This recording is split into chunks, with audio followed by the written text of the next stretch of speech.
I was diagnosed with early-stage dementia. My son said, "Time to take the keys and the control." He changed my locks, threw away my journals, and erased my memories, one item at a time. But he forgot one thing: I was still his mother. And mothers remember, if not with mind then with heart. When they finally listened to mine, his version didn't stand a chance. I was standing in my kitchen, staring at my car keys dangling from Nick's fingers, when I realized my own son had just stolen my freedom. Not borrowed. Not temporarily taken. Stolen. "Mom, you nearly drove through Mrs. Patterson's fence yesterday," he said, his voice carrying that patronizing tone I'd been hearing more often lately. "The keys stay with me now." But that wasn't true. I remembered yesterday perfectly. I'd backed out of my driveway, noticed Mrs. Patterson waving from her garden, and drove to the grocery store without incident. The fence story was fabricated and we both knew it. My name is Sydney Hartwell, and 3 weeks ago, everything changed with 4 words from Dr. Morrison: early-stage cognitive decline. Not the full dementia sentence I'd feared, but enough to crack open the foundation of my carefully constructed life. I was 67, a retired English teacher who'd spent 42 years molding young minds, and suddenly I felt like clay in someone else's hands. The irony wasn't lost on me. I'd taught thousands of students to question everything, to read between the lines, to recognize manipulation in literature. Yet here I stood, watching my 38-year-old son manipulate the narrative of my own life with surgical precision. "Nick, I don't need," I began, but Allison's perfectly manicured hand touched his shoulder, cutting me off mid-sentence. "Sydney, sweetie," she said, her voice dripping with artificial concern, "Nick's just looking out for you. We both are." The way she said "we" made my stomach clench. They'd been married only 8 months, and already she spoke as if she'd earned the right to make decisions about my life. I studied my son's face, searching for the boy who used to crawl into my bed during thunderstorms, who'd cried in my arms when his father died, who'd called me his best friend during his college graduation speech. That boy was gone, replaced by this stranger wearing expensive clothes I couldn't afford on my teacher's pension. "Where are my photo albums?" I asked suddenly, remembering how I'd searched for them that morning. I wanted to show my neighbor the pictures from Nick's wedding, the ones where he actually smiled instead of checking his phone. Nick and Allison exchanged a look. One of those married couple telepathic conversations that excluded everyone else in the room. "You put them somewhere safe, remember?" Nick said. "You've been misplacing things lately." The gaslighting was so smooth, so practiced, that for a moment I doubted myself. Had I moved them? The uncertainty felt like quicksand beneath my feet. "I want to call Dr. Morrison," I said, reaching for the phone. "I want to understand exactly what he told you about my condition." "Mom, you were there. You heard everything he said." Nick's patience was thinning, revealing something harder underneath. Early-stage dementia. Memory issues. Potential safety concerns. He said cognitive decline, not dementia, I corrected, surprised by the steel in my own voice. Allison laughed. A sound like wind chimes in a hurricane. "Sweetie, those are just different words for the same thing." But they weren't. I'd spent my entire career understanding the power of precise language, the difference between suggest and insist, between possible and probable.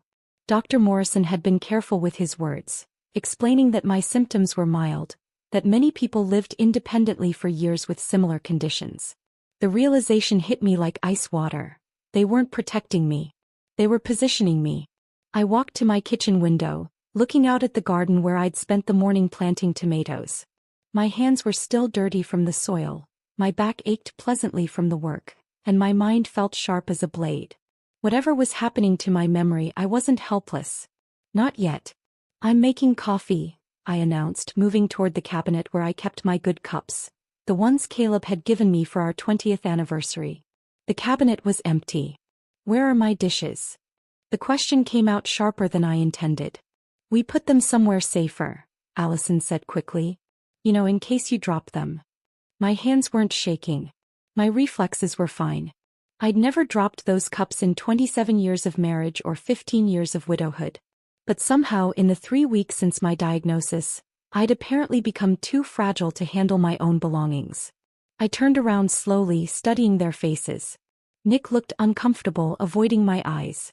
Allison wore that same half-smile I was beginning to recognize. the expression of someone winning a game the other person didn't know they were playing. "I want you both to leave," I said quietly. "Mom, don't be ridiculous," Nick said, but his voice cracked slightly. "We're trying to help you." "Help me what?" "Disappear." The question hung in the air like smoke. I could see Nick wrestling with something, guilt maybe, or the remnants of the love we'd once shared. For a moment I thought I saw my real son flickering behind his eyes. Then Allison stepped closer to him, her presence like a shadow swallowing light. "Sydney, you're getting confused again," she said, her voice gentle as a knife between ribs. "Why don't you rest? We'll finish organizing things while you nap." Organizing. The euphemism made my teeth ache. I looked at Nick one more time, really looked at him, memorizing his face. Not because I might forget it due to my condition, but because I had the terrible feeling that the son I'd raised, the one who'd held my hand at his father's funeral, who'd thanked me for never giving up in his high school yearbook, might already be gone. "Get out," I said, each word clear as crystal. "Both of you. Now." They left, but I heard Nick's key turning in the lock from outside. A lock I'd apparently forgotten he had duplicates made for, though I couldn't remember giving permission for that either. Standing alone in my kitchen, I realized that my diagnosis hadn't shaken my world. My son had. The silence after they left felt different, heavier, like the air before a storm. I walked through rooms that had sheltered me for 32 years and nothing felt familiar anymore. The walls held the same paint, the floors creaked in the same places, but something fundamental had shifted. This wasn't my sanctuary anymore. It was a stage, and I was performing the role of a declining woman for an audience I never auditioned for. 3 days passed before I heard Nick's key again. I was reading in my favorite armchair, the burgundy one Caleb had surprised me with after my first year of teaching, when the front door opened without a knock. The casual invasion made my chest tighten. "Morning, Mom," Nick called, his voice artificially cheerful. Behind him, Allison carried a clipboard and wore the expression of someone conducting a home inspection. "We brought groceries," she announced, heading straight for my kitchen. I heard her opening cabinets, rearranging things with the confidence of ownership. I followed them, watching as Nick installed something on my landline phone. A small black device I didn't recognize. "What is that?" I asked. "Call monitoring," he said without looking up. "So we know if you're getting those scam calls that target elderly people." Elderly. The word stung more than it should have. Yesterday I'd solved the Sunday crossword in record time. This morning I'd balanced my checkbook to the penny. But suddenly I was elderly, vulnerable, incapable of recognizing a telephone scammer. "I've been managing my own calls for 67 years, I said. "Times change, Mom." Nick's tone suggested the conversation was over. Allison emerged from the kitchen, checking items off her clipboard. "Sydney, we need to discuss your spending habits. $300 at the bookstore last month? That seems excessive." The bookstore. Where I'd bought gifts for my former students' graduations, where I'd purchased the mystery novels that kept my mind sharp, where I'd found the poetry collection that reminded me of Caleb's favorite verses. Each purchase had been deliberate, meaningful. "Those were gifts," I explained. "For people who barely remember you exist," Allison said, not unkindly, which somehow made it worse. "We've set up automatic bill pay and a weekly allowance. Much simpler. An allowance. Like I was 12 years old again, asking my father for spending money. That evening I tried calling my friend Martha. The phone made strange clicking sounds before connecting. "Sydney, you sound far away," Martha said. "The connection's been odd lately," I replied, then caught myself glancing toward the black device. "How's your garden?" We talked for 20 minutes about safe topics. Weather, neighborhood gossip, her grandson's soccer games. But when I mentioned feeling isolated, the line went quiet for a moment. "Are you all right, dear?" Martha asked. Before I could answer, I heard another click. The call ended abruptly. When I tried calling back, a recorded message played. "This number has been temporarily restricted. Please contact your service provider." My hands shook as I set down the receiver. They were screening my calls now, deciding who deserved access to my voice. The next morning brought new revelations. My credit cards were temporarily suspended for security purposes. My checkbook had mysteriously vanished from the kitchen drawer where I'd kept it for decades. Even my spare car keys, the ones I'd hidden in the flower pot by the front door, were gone. "We're just streamlining things," Nick explained when I confronted him. Making your life easier. But nothing felt easier. Everything felt impossible. I stood at my bedroom window, watching Mrs. Patterson tend her roses across the street. She waved and I waved back, wondering if she could see the prisoner behind the glass. That's when I heard them talking downstairs. Their voices carried up through the old heating vents. A quirk of this house that had once allowed me to know when teenage Nick was sneaking in past curfew. By the end of summer, Allison was saying. The lawyer said once she's deemed incompetent, the power of attorney transfer will be automatic. What if she fights it? Nick's voice, smaller, uncertain. She won't. Look at her, she's already questioning herself. A few more weeks of this and she'll be begging us to take over. I sank onto my bed, the words hitting me like physical blows. End of summer. They had a timeline. A plan. I wasn't just losing my independence, I was being systematically dismantled. The heartbreak wasn't in losing control of my bank account or my telephone. It was in realizing that my son, the boy I'd raised to value honesty, kindness, and respect, saw me as nothing more than an obstacle to overcome. Not his mother. Not the woman who'd sacrificed everything to give him opportunities. Just a liability to be managed until I could be disposed of. Over the following days I tested myself constantly. Did I remember to take my vitamins? Yes. Could I recall what I'd eaten for breakfast? Scrambled eggs with cheese, wheat toast, coffee with cream. Was I forgetting appointments? No, because I wasn't allowed to make any. But whenever Nick visited, I found myself stumbling over words, losing track of thoughts mid-sentence. The stress of performance was creating the very symptoms they claimed to be protecting me from. See, Nick would say gently, that pitying look in his eyes. It's getting worse, Mom. And I'd begun to believe him. Until I climbed into the attic one afternoon, searching for photo albums I knew they hadn't found yet. Behind a box of Christmas decorations, my fingers brushed against something familiar. Caleb's old voice recorder. The one he'd used for recording lesson plans when he was studying to become a substitute teacher after his retirement. I held the small device in my hands, remembering how Caleb had always said, "Words have power, Sydney. When you can't trust your memory, trust your voice." That night, after the house settled into darkness, I pressed record for the first time. "My name is Sydney Hartwell," I whispered. "Today is June 15th. I'm not confused. I am not incompetent. And I am being systematically erased by my own son." My voice was steady, clear, undeniably lucid. My memory might fail me eventually, but my voice would remember everything.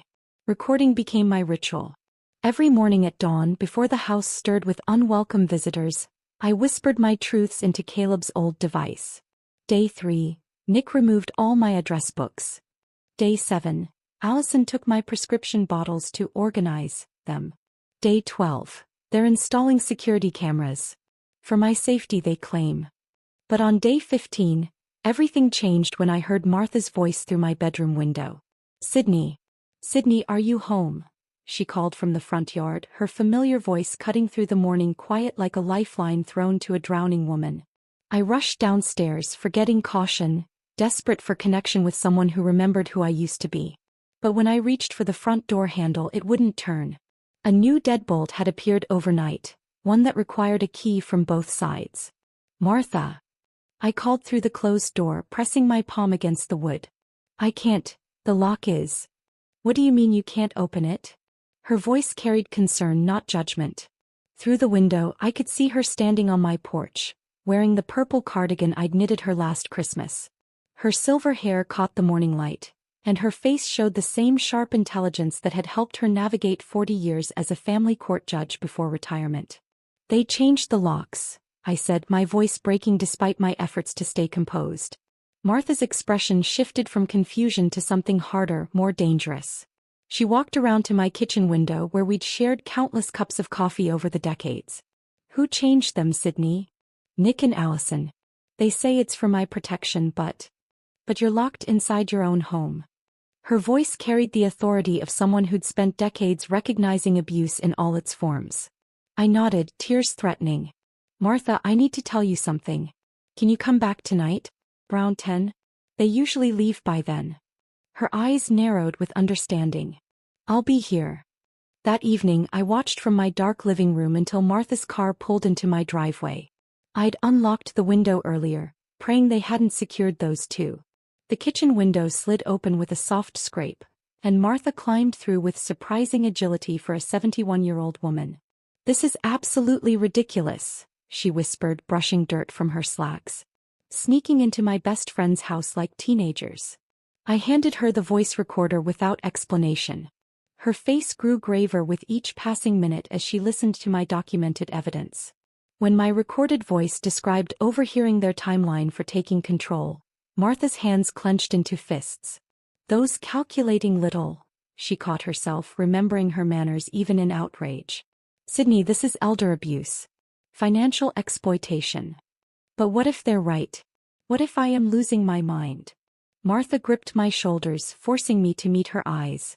The woman who just orchestrated this secret meeting, who's been systematically documenting evidence for weeks, who solved last Sunday's crossword puzzle in 15 minutes. That woman is not losing her mind. She stayed until midnight and we formed our plan. Martha would mail a cassette tape to her nephew David, who worked in elder law. Meanwhile, she'd contact Robert Chin, Caleb's former attorney, the one who'd helped us draft our wills years ago. "But first," she said, "we need concrete proof of what they're doing financially." The next morning, I attempted something I hadn't done in weeks. I tried to access my online banking. The computer showed an error message. "Account access temporarily restricted. Please contact your branch." My checking account, which I'd managed independently for 42 years, was now controlled by someone else. Martha arrived the following afternoon during Nick's usual absence, armed with information that made my blood run cold. "Robert did some digging," she said, spreading documents across my kitchen table. "Sydney, they've already submitted paperwork to add Allison as a joint owner on your checking account. They've contacted a real estate agent about listing this house." I stared at the papers, my hands trembling. "Without my signature? They're using a preliminary power of attorney document. One that shouldn't be valid yet because you haven't been declared incompetent. But they're betting no one will check too closely." The betrayal cut deeper than I'd imagined possible. Not only were they stealing my present, they were erasing my future. "There's more," Martha continued gently. "They've scheduled you for another medical evaluation next week. With a doctor who specializes in dementia assessments. Robert thinks they're shopping for a diagnosis." My stomach dropped. They were manufacturing the evidence they needed to justify their theft. "What do we do?"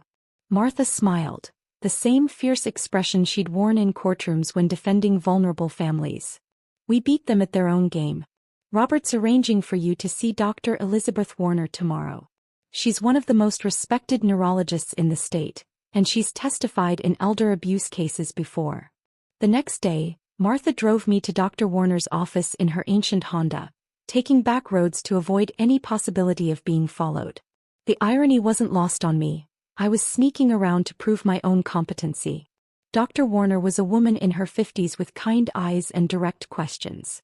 She spent 3 hours with me, conducting memory tests, cognitive assessments, and detailed interviews about my daily functioning. "Mrs. Hartwell," she said finally, "you show signs of mild cognitive decline, which is normal for someone your age. Your memory has some gaps, but your reasoning, judgment, and decision-making abilities are completely intact. You are absolutely competent to manage your own affairs." I nearly cried with relief. Not because the news was surprising, but because finally someone with authority was confirming what I'd known all along. Martha squeezed my hand as Dr. Warner continued. "I'm also required to tell you that what you've described, family members restricting your access to your own finances and property without legal authority, constitutes financial abuse under state law." We left the office with official documentation of my competency and Dr. Warner's detailed report. But more importantly, we left with validation that my instincts had been correct. "Now what?" I asked as Martha drove us home. "Now we gather everything we have and let Robert work his magic," she said. "But Sydney, you need to understand, this might get ugly. Nick is going to fight back when he realizes his plan is falling apart." I thought about my son, about the gentle boy who'd once made me Mother's Day cards from construction paper and glue. Then I thought about the man who'd locked me in my own home and plotted to steal my life's work. "I'm not fighting for money," I said quietly. "I'm fighting for my dignity." Martha nodded. "Then we'll make sure you win both." Robert Chin moved with the quiet efficiency of someone who'd spent 30 years defending people's rights. Within a week of our meeting, papers were filed, and suddenly Nick found himself on the receiving end of legal documents he hadn't expected. "Mom, what is this?" His voice cracked over the phone when the court summons arrived. For the first time in months, he sounded like the uncertain boy I remembered. "It's me taking back my life," I said, surprised by how steady my own voice sounded. The silence stretched between us before he spoke again, his tone shifting to something colder. "You're making a mistake. We're trying to help you, and you're listening to that meddling old woman instead of your own family." That meddling old woman was currently in my kitchen, helping me organize the evidence we'd gathered. Martha looked up from her neat stacks of documents when I hung up the phone. "How did he sound?" she asked. "Scared." The realization gave me no satisfaction. "And angry." 2 days later, Nick arrived with his own lawyer, a sharp-suited man named Bradley Winters who looked like he'd stepped out of a corporate law firm's advertisement. They sat across from Robert Chin in a sterile conference room, trying to negotiate a settlement that would avoid court entirely. "Mrs. Hartwell clearly needs assistance managing her affairs," Winters said, his voice carrying the practiced authority of someone accustomed to intimidating elderly clients. "My client is simply trying to ensure his mother's well-being." Robert slid a folder across the table.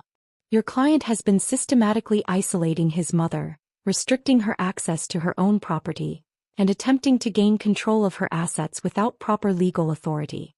We have documentation." I watched Nick's face as Robert outlined our evidence. The color drained from his cheeks when Robert mentioned the recorded conversations, and his hands clenched when Martha's testimony was discussed. "This is ridiculous," Allison interjected, speaking for the first time. "Sydney's condition is deteriorating. We've seen it firsthand." "Have you?" Robert asked mildly. "Because Dr. Warner's comprehensive evaluation suggests otherwise." That's when I knew we were going to court. Nick's jaw tightened with stubborn determination, the same expression he'd worn as a child when he'd been caught in a lie but refused to admit it. The hearing was scheduled for 3 weeks later, giving both sides time to prepare. Those 21 days felt like living in a war zone. Nick and Allison increased their visits, documenting every moment I hesitated to find a word, every time I misplaced my reading glasses.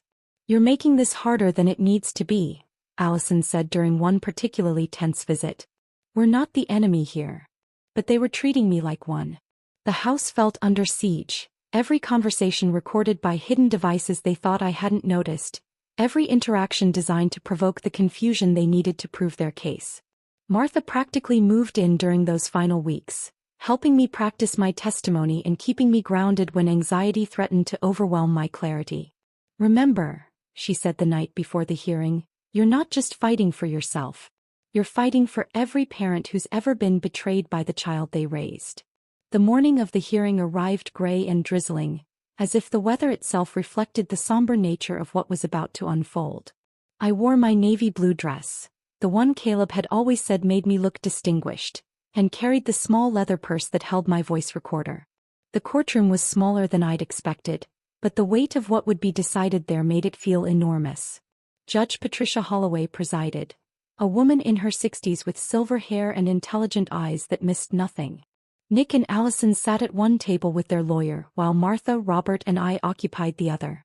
When I caught Nick's eye, he looked away quickly, but not before I saw something that might have been shame. Winters presented their case first, painting a picture of a confused, declining woman who could no longer manage basic tasks. He submitted evidence of my erratic behavior, my attempts to access my own bank account, my paranoid concerns about missing belongings, my inappropriate friendship with Martha. "Mrs. Hartwell requires protection from herself," he concluded, "and from those who would take advantage of her vulnerability." The irony of that statement hung heavy in the air. Then it was Robert's turn. He called Dr. Warner first, who testified about my cognitive abilities with clinical precision. Her words carried weight, but it was the recordings that changed everything. When Robert played the first tape, my clear, articulate voice describing the systematic removal of my belongings, I watched the judge's expression shift. But it was the second recording that sealed our case. Allison's voice, captured through those old heating vents, discussing their timeline for gaining control. If we play this right, we'll have everything signed over by the end of summer. Her recorded voice filled the courtroom. Nick's face went white. Allison stared straight ahead, her composure cracking for the first time. She's manipulating you. Nick suddenly shouted, standing up despite his lawyer's restraining hand. She's playing the victim, but she's the one who's sick. Judge Holloway's gavel came down once, sharp and final. Mr. Carter, you will sit down and remain silent, or you will be removed from my courtroom. The judge's voice carried the authority of someone who'd seen every form of family dysfunction imaginable. No, Mr. Carter. After listening to these recordings and reviewing the evidence, it appears your mother remembers quite a bit more than you assumed she would. When the judge delivered her decision, the words seemed to echo in the stunned silence. Guardianship petition denied. However, given the concerning pattern of behavior demonstrated by the petitioner and his spouse, this court is establishing a protective trust to ensure Mrs. Hartwell's assets remain secure while providing appropriate support for her continued independence. Allison was the first to leave, her heels clicking angrily against the marble floor, her dreams of redecorating my home evaporating with each step. She didn't look back, didn't say goodbye, just walked out of the courtroom and, as I would later learn, out of Nick's life entirely. But Nick remained, staring at me with an expression I couldn't quite read. Surprise, betrayal, perhaps even a grudging respect. Why would you do this to me? He asked, his voice barely above a whisper. I looked at my son, really looked at him, and for a moment I saw both the man who'd tried to steal my life and the boy I'd raised with such hope. Because I may forget your face one day, I said quietly, but I'll never forget what you tried to do to me. The truth hung between us like a bridge neither of us knew how to cross. Nick walked out of that courtroom without looking back, and I felt something inside me shift. Not break, but transform. The bridge between us might be damaged, but I was still standing and I had work to do. The first task was reclaiming what had been stolen. Robert Chin accompanied me to my bank the following Monday, where we discovered the extent of their attempted theft. The branch manager, Mrs. Rodriguez, looked genuinely horrified as she scrolled through the unauthorized access attempts. Mrs. Hartwell, I'm so sorry this happened, she said, printing out statements that showed the breadth of their manipulation. We've restored full access to all your accounts and implemented additional security measures. But I wasn't interested in security measures anymore. I was interested in purpose. That afternoon, Martha and I sat in Robert's office as he spread new documents across his mahogany desk. Your will, trust, and medical directives, he said. Clean slate. Who would you like as beneficiaries? I stared at the blank spaces where Nick's name would have been, feeling an unexpected sense of freedom rather than loss. I want to create something that matters, I said. An education fund for children who need opportunities. The Caleb and Sydney Hartwell Educational Foundation, Martha suggested softly. The name felt right, honoring the man who'd believed education could change the world and the woman who'd spent 4 decades proving him correct. Within 2 weeks, the foundation was established. Robert helped me craft the mission statement, providing educational opportunities for underprivileged children, because every young mind deserves the chance to flourish. The irony wasn't lost on me. The son who'd tried to steal my assets had inadvertently inspired me to give them away to children who would truly appreciate the gift of learning. Martha arrived one morning carrying 3 cardboard boxes I hadn't seen in months. Your journals, she announced, setting them on my kitchen table.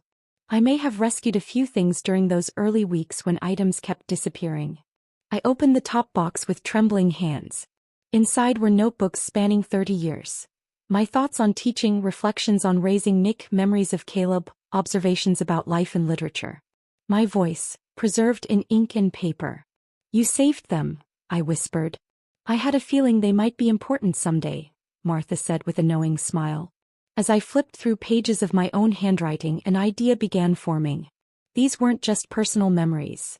They were documentation of a woman's life, proof that age doesn't diminish worth, evidence that mothers remember even when the world tries to erase them. Dr. Sarah Mitchell at the Regional Memory Care Clinic was fascinated when I contacted her about donating copies of my journals. Mrs. Hartwell, these could be invaluable for families dealing with similar situations, she said during our meeting. We see financial abuse of elderly parents more often than people realize, but we rarely have such detailed documentation of the emotional manipulation involved. I spent the next month working with Dr. Mitchell to identify the most relevant passages.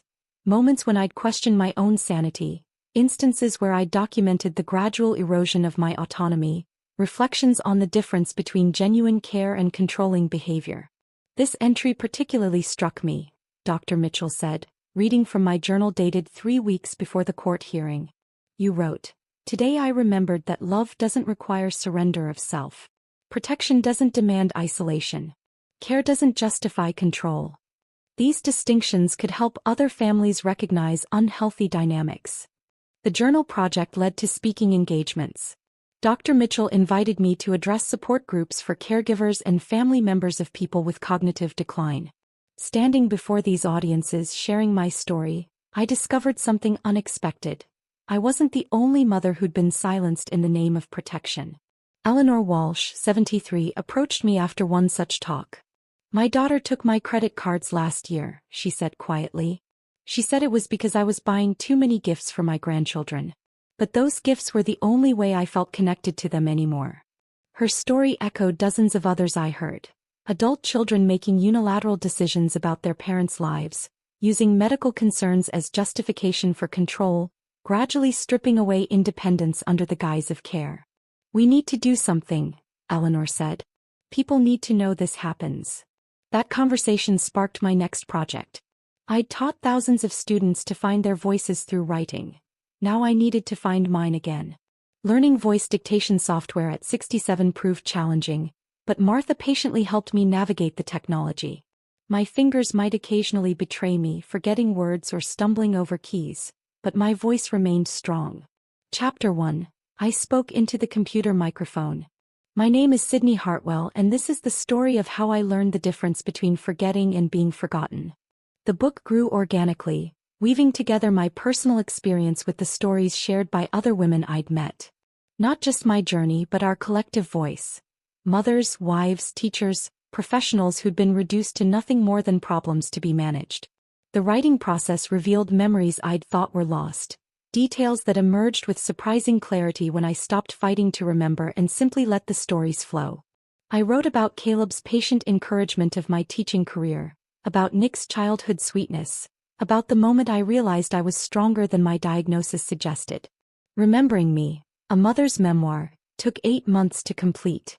Martha served as my unofficial editor, helping me organize chapters and refine passages that felt unclear. "This section about rebuilding your confidence after the hearing," she said one afternoon, pointing to a paragraph on her laptop screen. "It's powerful, but I think you could push deeper. What did it feel like to trust your own judgment again?" The book became more than memoir.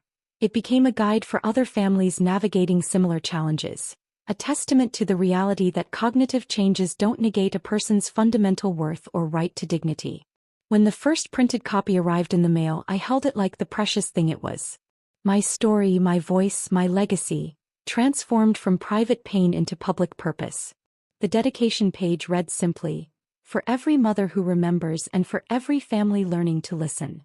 On the back cover, a familiar photo smiled up at me, Caleb and me on our wedding day, young and hopeful, surrounded by possibilities we never could have imagined. The same photo Nick had tried to erase now graced thousands of copies, ensuring our love story would outlast any attempt to rewrite it. I may not remember everything perfectly anymore, but I remembered what mattered. My worth wasn't diminished by my diagnosis, my voice deserved to be heard, and my legacy belonged to me to write. 6 months after my book was published, I was arranging flowers from my garden when I heard the familiar sound of Nick's car pulling into my driveway. But this time there was no second car door slamming, no sharp click of Allison's heels on the pavement. Just silence and then a single hesitant knock on my front door. I opened it to find my son standing alone on the porch where he'd once confidently marched in with keys and clipboards. Now he waited for permission to enter his childhood home. "Hello, Mom." His voice carried none of its former authority. He looked thinner, older, with shadows under his eyes that hadn't been there during the court proceedings. "Nick." I stepped aside, allowing him into the living room that had been restored to my vision rather than his sterile efficiency. He stood awkwardly near the couch, hands in his pockets, studying the family photos I'd replaced on the mantelpiece. Pictures of him at various ages, smiling and carefree before ambition and Allison had hardened his features. Allison left, he said abruptly, as if the words had been burning in his throat. 3 weeks ago. She said I failed. Said I was weak for letting you manipulate me. He laughed bitterly. Funny how she saw manipulation everywhere except in her own actions. I settled into my burgundy chair, the one I'd reclaimed after months of exile from my own comfort. And what do you see now? He was quiet for a long moment, his gaze fixed on a photo of the three of us. Him, Caleb and me, taken during his high school graduation. I see that I lost my mother long before you might lose your memory. The admission hung between us, raw and honest in a way Nick hadn't been in years.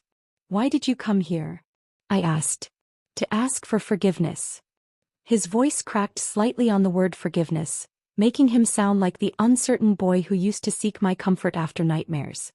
I studied his face, searching for the calculation I'd grown accustomed to seeing there.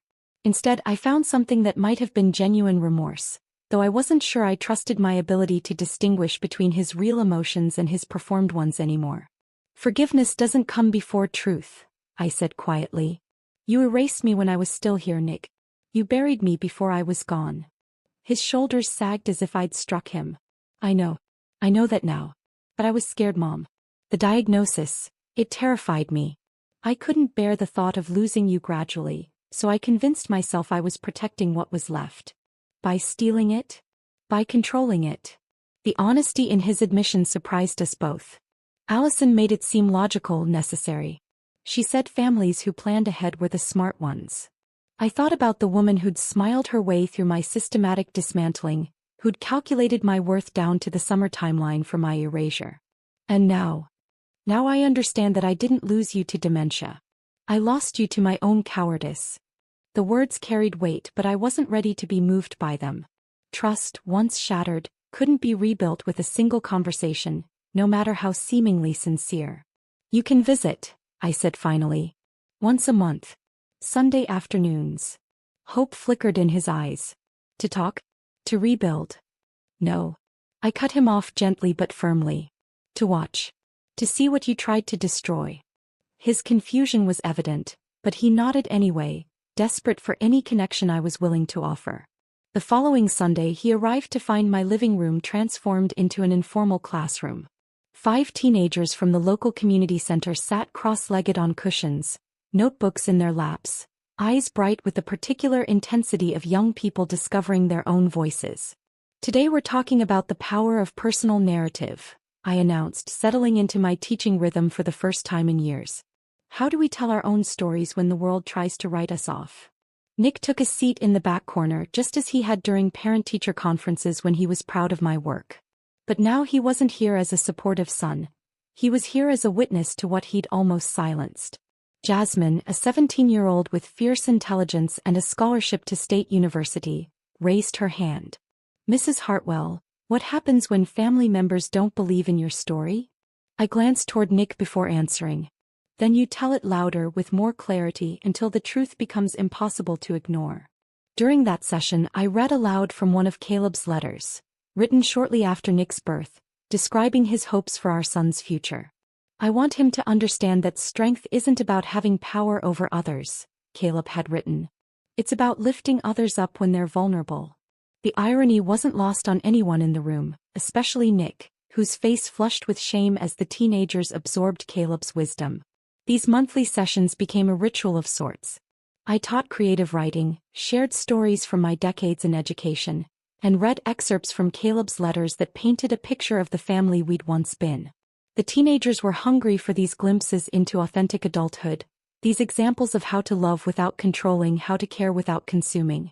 Nick attended every session, growing quieter each time, shrinking into himself as he witnessed the respect and affection these young people showed me, the same respect he'd systematically dismantled. During one particularly moving session, Marcus, a quiet boy who'd never known his grandparents, asked me to read Caleb's letter about teaching Nick to ride a bicycle. Sydney held one side, I held the other. I read in Caleb's familiar cadence. But when Nick was ready to fly, we both had to let go. The hardest part of loving someone isn't holding on, it's knowing when to trust them to soar alone. The room fell silent. In the back corner I saw Nick wipe his eyes. After the teenagers left, he approached me with something that looked like desperation. "That letter," he said. "Dad wrote that about teaching me independence. And I used your diagnosis to take yours away." "Yes," I said simply. "You did. How do I fix this?" I looked at my son, really looked at him, and saw not the calculating man who'd stolen my keys, but the lost boy who'd never learned to process his own fears without trying to control everything around him. "You don't fix it," I said. "You live with it. You carry the weight of what you did and you let it teach you something about the person you want to become." He nodded slowly, understanding perhaps for the first time that some mistakes don't get erased, they get integrated into who we are. As the months passed, I noticed changes in Nick during his visits. He stopped trying to justify his actions, stopped asking for absolution I wasn't ready to give. Instead, he simply listened, to the teenagers' stories, to Caleb's letters, to the sound of my voice growing stronger with each session. And in that listening, I began to see glimpses of the son I'd raised, the one who'd absorbed his father's lessons about lifting others up rather than holding them down. My memory might fade with time, but the warmth in my chest when I saw those young faces light up with possibility, that feeling would endure. That was where my true revenge lived. Not in punishing Nick, but in nurturing the exact opposite of what he'd tried to destroy. In showing him, and myself, that some legacies are too powerful to erase. If this story of a mother's quiet revenge had you hooked, hit that like button. My favorite part was when Sydney played those voice recordings in court and Nick's face went white. What was your favorite moment? Drop it in the comments below. Subscribe for more incredible stories of justice and resilience.